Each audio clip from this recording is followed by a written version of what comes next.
Olá! No universo dos investimentos aqui no Brasil, é quase certo que em algum momento a gente se depare com a figura do agente autônomo de investimento, o famoso AI. Mas quem é essa pessoa de verdade? Um guia, um parceiro estratégico? Ou será que é mais como um vendedor super qualificado? Para a gente poder navegar nesse mercado com mais segurança, é fundamental, mas fundamental mesmo, entender o que essa figura pode e, olha, talvez mais importante ainda, o que ela não pode fazer de jeito nenhum. Então, vamos juntos desvendar esse papel agora. Bom, vamos começar pela definição oficial, porque ela já nos dá a pista mais valiosa de todas. O AI, basicamente, funciona como uma ponte que liga o investidor à corretora. E a atuação dele tem três pilares bem claros. Primeiro, prospectar e captar clientes. Segundo, receber as ordens e transmiti-las para a instituição.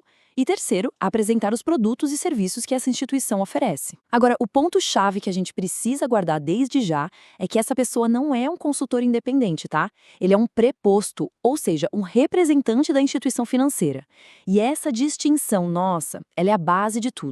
Para organizar nossa conversa, a gente vai seguir este roteiro aqui. Vamos ver quem é o AI, como é a jornada para se tornar um, quais são os deveres e a ética da profissão, as linhas vermelhas do que é proibido, e lá no final, como funciona a fiscalização, as penalidades e, claro, a remuneração. Vamos lá! Então, para a gente entender de vez o papel do AI, a primeira coisa a saber é que essa pessoa nunca, jamais atua sozinha. Pela lei, ele é um preposto. É um termo jurídico que significa, em bom português, que ele é um representante contratado e que age sob a responsabilidade total de uma instituição financeira. E o ponto crucial é exatamente este. Um AE está sempre vinculado a uma e apenas uma instituição. A ideia de um AE independente que trabalha por conta própria simplesmente não existe na regulação brasileira. E por que essa regra é tão importante? Porque ela cria uma linha direta de responsabilidade. Se algo dá errado, a gente sabe a quem recorrer. É uma camada extra de proteção para quem investe. Certo? E como é que alguém vira um AI? Bom, não é um caminho simples, não. É um processo bem rigoroso, todo regulado e fiscalizado pela CVM, a nossa Comissão de Valores Mobiliários. A ideia é justamente garantir que essa porta não fique aberta para qualquer um. Olha só o passo a passo que uma pessoa física precisa seguir para conseguir a licença. Tem desde a exigência do ensino médio completo e a aprovação numa prova técnica bem específica, que é a da OnCore, até a adesão a um código de conduta e o credenciamento final. Cada uma dessas etapas funciona como se fosse um filtro, sabe? Para garantir que só entre no mercado quem tem um padrão mínimo de conhecimento técnico e de compromisso ético. E existe uma diferença importante entre atuar como pessoa física ou como uma empresa, uma pessoa jurídica. Enquanto o indivíduo foca na própria capacitação e precisa ter a ficha limpa, uma empresa de SAs tem outras exigências, que são bem rígidas. E a principal delas é essa aqui. Todos os sócios, sem nenhuma exceção, precisam ser SAs certificados. Isso garante que o DNA da empresa seja de profissionais qualificados. E tem mais. Todas essas regras para as empresas têm um objetivo principal: clareza. Clareza total para o investidor. A ideia é evitar qualquer tipo de confusão. O nome da empresa tem que ser claro, a atividade tem que ser exclusiva, tudo isso para garantir que aquela empresa se dedique somente à atividade de agente autônomo, sem misturar as coisas, o que poderia gerar enormes conflitos de interesse. Mas olha, passar na prova e conseguir a licença é só o começo da história. A atuação no dia a dia de um AI é guiada por um código de conduta bem rigoroso que define todas as suas responsabilidades contínuas. E esses deveres são um alicerce da confiança, né? Coisas como agir com honestidade, com boa fé, empregar o cuidado que se espera de um profissional, manter sigilo total sobre as informações dos clientes, tudo isso garante que o AI vai atuar de uma forma profissional, legal e sempre buscando proteger os interesses e a privacidade de quem ele atende. A transparência aqui não é opcional, é uma obrigação. Um AI nunca pode se apresentar como se fosse uma entidade independente. Em todo e qualquer material de comunicação, seja num site, num cartão de visita, numa apresentação, o nome da corretora a qual ele está ligado tem que aparecer de forma clara em destaque. Isso garante que o investidor saiba exatamente com quem está falando. Bom, agora a gente chega na parte que talvez seja a mais importante de todas para a proteção de quem investe: as proibições absolutas, as chamadas vedações. Pensa nisso como as linhas vermelhas no chão que um AI jamais, em hipótese alguma, pode cruzar. A primeira regra, e a mais fundamental de todas, é esta: o ARI não pode, de jeito nenhum, tomar decisões ou agir em nome de um cliente. A autonomia para decidir é sempre, sempre do investidor. O ARI apresenta as opções, transmite a ordem, mas ele nunca cria a ordem. Esse aqui é um mecanismo de segurança importantíssimo. O dinheiro de um cliente nunca deve passar pelas mãos do AI, nunca. Ele sempre vai direto da conta do cliente para a instituição e vice-versa. Essa separação total cria uma barreira contra fraudes e garante a integridade de todo o sistema. E essa regra só reforça o que a gente já falou. O ato de enviar uma ordem, de operar a conta, é algo exclusivo do cliente. O acesso é pessoal, intransferível. Qualquer uso da senha do cliente por parte de um AI não é só um erro, é uma infração grave. A regulação aqui é cristalina. As funções são mutuamente exclusivas. Por quê? Para evitar um conflito de interesse que seria gigantesco. Pensa bem, como é que um representante que é remunerado com comissão sobre produtos pode, ao mesmo tempo, ser o consultor independente que recomenda a melhor estratégia? Não dá. Por isso, para atuar como gestor ou consultor, é preciso, primeiro, suspender a licença de AI. E essa lista aqui resume as principais fronteiras da atuação de um AI. Além das que a gente já aprofundou, ele também não pode, por exemplo, ter contrato com mais de uma corretora ao mesmo tempo, nem pode delegar as funções dele para outra pessoa. É essencial que todo investidor conheça esses limites, para saber o que esperar e, principalmente, o que não aceitar de jeito nenhum. Certo. E o que acontece se essas regras forem quebradas e, afinal de contas, como uma AI ganha dinheiro? A regulação também define isso muito claramente, tanto as consequências quanto o modelo de compensação. A CVM, que é o xerife do mercado, classifica essas 3 categorias aqui: exercer atividade de forma ilegal, fraudar o credenciamento ou quebrar qualquer uma daquelas proibições como infrações graves. E as consequências são muito sérias, podendo ir de uma simples advertência até a suspensão ou cancelamento definitivo do registro profissional. E, finalmente, a remuneração. Isso ajuda a gente a entender o modelo de negócio da Oi. É muito importante saber que não se paga nada diretamente a ele.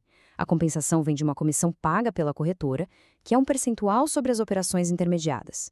É um modelo de remuneração indireta, o que reforça, mais uma vez, o papel dele como um representante da instituição. E aí fica a pergunta: agora que as regras do jogo estão mais claras, a relação com o mercado financeiro se torna, de fato, mais segura? Bom, a resposta só pode ser sim, com certeza. Porque ao entender o papel, as responsabilidades e principalmente as limitações de um AI, quem investe ganha poder. Poder para exigir transparência, poder para identificar uma prática errada na hora e poder para navegar no mercado com muito mais confiança. No fim das contas, o conhecimento profundo das regras do jogo é e sempre vai ser a nossa melhor proteção. E aí, sabe, no universo das finanças, a gente vive falando de números, de gráficos, de estratégias, mas e se o verdadeiro segredo para uma carreira de sucesso e mais, para proteger o futuro das pessoas, não estiver numa planilha, e sim, num código de conduta? É isso que a gente vai desvendar agora. Essa é a bússola do profissional. Ok, para começar, vamos com uma provocação. Pensa rápido. Qual é o ativo mais importante no mercado financeiro? Muita gente vai dizer, sei lá, ações que não param de subir, dividendos, um portfólio milionário. É o que a maioria pensa. Mas e se o ativo mais valioso de todos fosse algo que, na verdade, o dinheiro não pode comprar? Bom, nessa primeira parte aqui a gente vai direto ao ponto, sem rodeios. Qual é a verdadeira moeda, aquela que de fato move o universo financeiro? A resposta, olha, pode surpreender. Pois é, tá aí. O ativo mais valioso, a base, o alicerce de absolutamente tudo é a confiança. Pensa bem, sem confiança, a melhor estratégia do mundo vira só um pedaço de papel. É a confiança que faz uma simples transação virar uma parceria de verdade, para a vida toda. Só que, confiança não aparece do nada, né?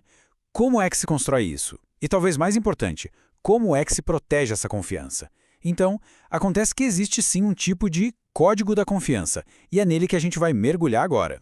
Sabe, quando a gente fala dos padrões da Ancor ou da certificação CFP, é fácil pensar numa lista de regras, mas não é bem isso. Pense neles mais como um mapa. Um mapa que já foi testado, aprovado e que mostra o caminho mais seguro para construir e, blindar a confiança de qualquer cliente. Beleza? Agora a gente vai fundo, lá no coração desse código. Quais são os pilares que realmente sustentam uma carreira de respeito nesse mercado? Vamos ver um por um. E o primeiro pilar, a fundação de tudo mesmo, integridade. Pensa nela como a sua bússola moral interna. É sobre ser honesto, ser sincero, mesmo quando não tem ninguém olhando, sabe? É colocar o que é certo, bem acima de qualquer ganho pessoal. E não é só seguir a regra por seguir. É entender o espírito da coisa, o porquê dela existir. Essa citação aqui, olha, ela resume tudo. A confiança de um cliente não está no nome da empresa, no logo bonito na parede. Não, está na integridade da pessoa que está ali na frente dele. Simples assim. Em seguida, a gente tem a probidade. Muita gente confunde com integridade, e é normal, mas a diferença é crucial. Probidade é sobre como a gente age em relação aos outros. É sobre ser justo, imparcial e, o ponto principal aqui, ser totalmente transparente sobre qualquer tipo de conflito de interesse. E olhando assim lado a lado, fica bem mais claro, né? Integridade é sobre quem a pessoa é por dentro. É a tal da bússola moral. Já a probidade é sobre como a pessoa age com o mundo, garantindo que tudo seja justo e transparente. Resumindo, uma é o caráter, a outra é a ação que nasce desse caráter. Vamos para o terceiro pilar, competência. Porque vamos combinar, só boa intenção não adianta nada, né? É preciso saber o que se está fazendo. E competência não é só ter um diploma pendurado na parede. É um compromisso de todo dia, de estudar, de aprender sempre mais para poder servir melhor. E ser competente vai muito além de só ler um monte de livro. É claro, essa busca constante por conhecimento. Mas também, e isso é fundamental, é ter a humildade de reconhecer quando não se sabe de algo e ir atrás de ajuda. Saber reconhecer os próprios limites é, na verdade, um baita sinal de competência. Agora, a confidencialidade. Esse pilar é tipo o cofre da relação. Pensa só, o cliente confia ao profissional informações super pessoais, super sensíveis. Proteger isso é muito mais que uma obrigação, que uma regra. É a prova de fogo de que aquela confiança depositada está sendo honrada. Diligência. Essa palavra pode parecer meio formal, mas a ideia é bem simples. É fazer o que foi combinado, fazer bem feito e entregar no prazo. É aquele compromisso de não deixar as coisas pela metade, sabe? De planejar direitinho e executar com total responsabilidade. É basicamente a diferença entre quem só promete e quem realmente entrega. E para fechar os pilares, temos o profissionalismo. E esse aqui é interessante, porque ele vai além da relação com um cliente específico. Cada atitude, cada ação acaba refletindo na profissão como um todo. É sobre ter uma conduta que eleva a régua para todo mundo, que inspira respeito não só nos clientes, mas nos colegas e no mercado inteiro. O mais legal é que esses princípios não são só ideias abstratas, não. Eles se traduzem em ações bem concretas do dia a dia. Dá uma olhada aqui. Cada pilar desses tem regras bem práticas, que vão desde não omitir informações até a execução responsável do trabalho. É a teoria virando prática. Ok, então a gente viu todos esses pilares, mas na prática mesmo, por onde se começa? Qual é o primeiríssimo passo? Pois é, existe uma regra de ouro, uma que meio que ativa todos os outros princípios. E a regra é essa: conheça o seu cliente, o famoso KYC. E, gente, isso é muito mais do que só preencher um cadastro. É o ponto de partida para tudo. Pensa comigo. Como é que dá para agir com integridade, com probidade, com competência para alguém que não se conhece de verdade? Simplesmente não dá, é impossível. Esse processo é bem claro, tem um passo a passo. Primeiro, confirmar a identidade. Quem é essa pessoa de verdade? Segundo, documentar tudo, juntar todas as informações que são importantes. E terceiro, que é o grande teste de fogo da integridade, avaliar tudo isso. Se alguma coisa ali parecer estranha, duvidosa, a atitude correta é uma só: não seguir em frente. Bom, já caminhando para o final, vamos dar um passo para trás e olhar a imagem completa. Afinal de contas, qual é o verdadeiro legado que a ética deixa? E é muito importante reforçar uma coisa. Tudo isso que a gente conversou aqui vai muito, mas muito além de passar numa prova ou pegar um certificado. Estes princípios são o verdadeiro alicerce de uma carreira sólida e, mais importante ainda, são o escudo que protege o futuro financeiro de uma pessoa, de uma família. E para a gente fechar, fica aqui uma reflexão final. Será que esses princípios são só um monte de regra escrita num papel? Ou será que eles são, na verdade, a alma da profissão? Uma profissão que, no fim das contas, lida todos os dias com a sua moeda mais valiosa de todas, a confiança. Sabe aquele dinheiro que vem do crime, do tráfico, da corrupção? Para onde ele vai? Como é que os criminosos conseguem usar essa fortuna toda sem chamar atenção? Pois é, hoje a gente vai entrar nos bastidores de um dos esquemas mais complexos e, olha, mais importantes do mundo do crime, a lavagem de dinheiro. Vamos juntos desvendar esse mecanismo que transforma dinheiro sujo em riqueza, com aparência de limpa. Bom, vamos direto ao ponto. Lavagem de dinheiro. Isso aí não é só um truque de contador, não, é muito mais. É, na verdade, a espinha dorsal do crime organizado.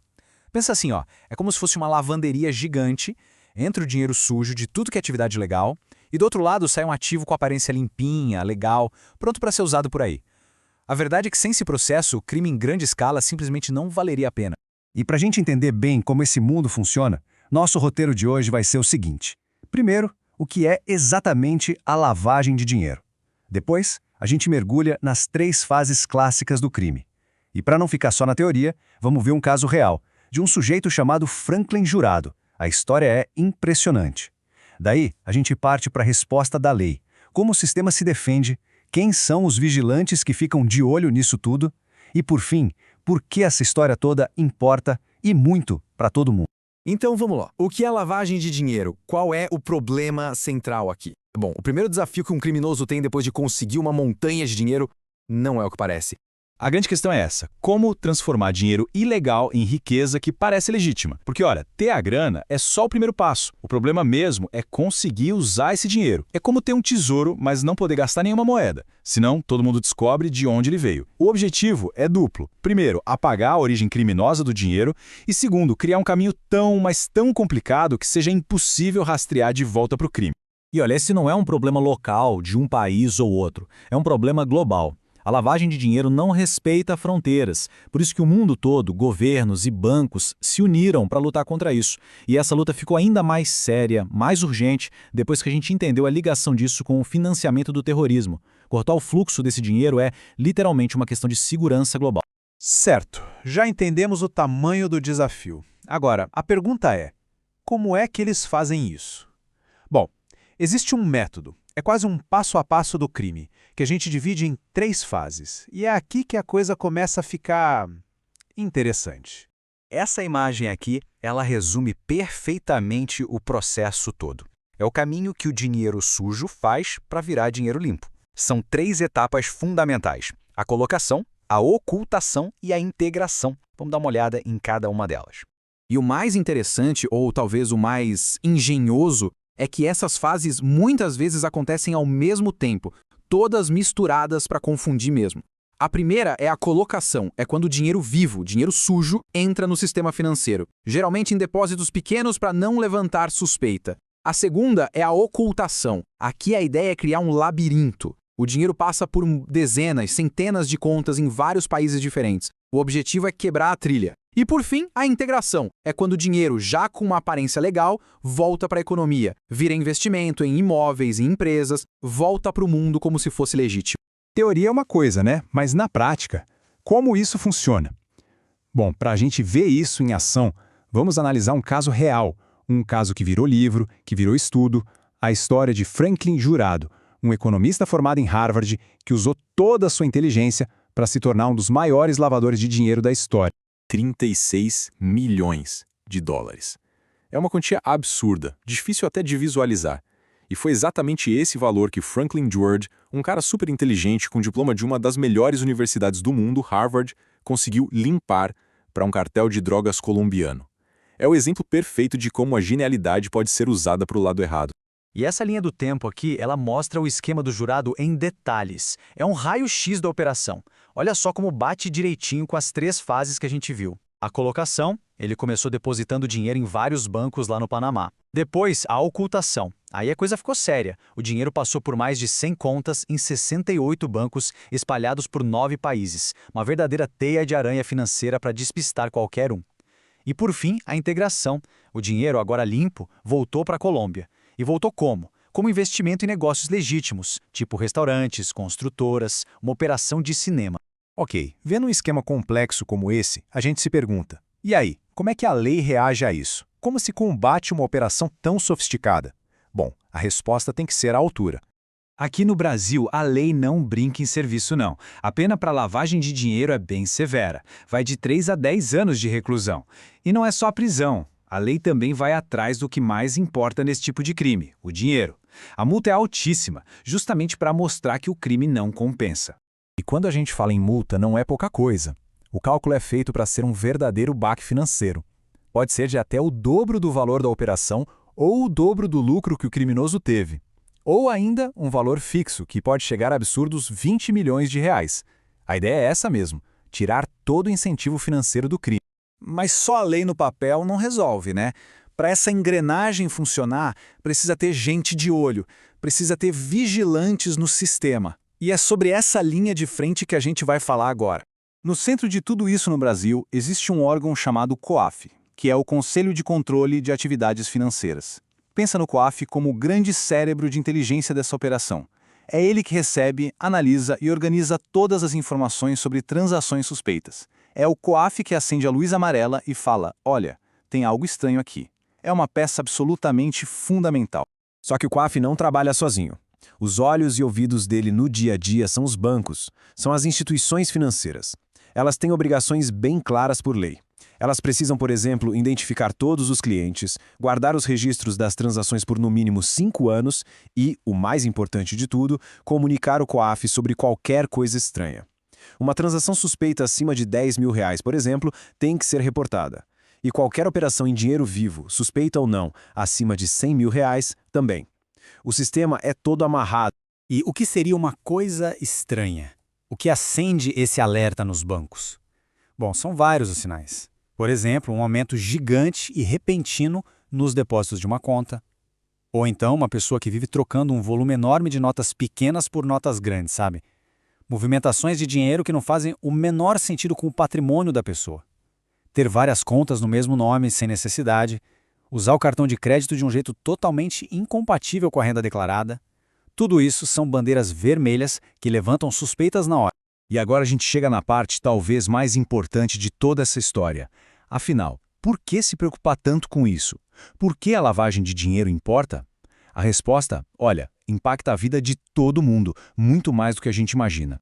Porque a verdade é a seguinte: a lavagem de dinheiro é o motor do crime organizado. É o que permite que tudo funcione. É esse dinheiro, depois de limpo, que financia o tráfico de drogas, o tráfico de armas, a corrupção, que rouba o dinheiro que deveria ir para hospitais e escolas, o terrorismo. Não é um crime financeiro abstrato, sem vítimas. Pelo contrário, combater a lavagem de dinheiro é, na prática, combater a fonte de recursos de todos esses outros crimes. E essa batalha está muito longe de terminar. Na verdade, ela está ficando cada vez mais complexa. Hoje a gente vive num mundo digital, de criptomoedas, de transferências instantâneas e anônimas. O crime evolui, e muito rápido. E isso deixa uma pergunta no ar. Será que a gente, como sociedade, está preparado para o próximo capítulo dessa guerra? Porque a forma como a gente responder a isso vai dizer muito sobre a segurança do nosso futuro.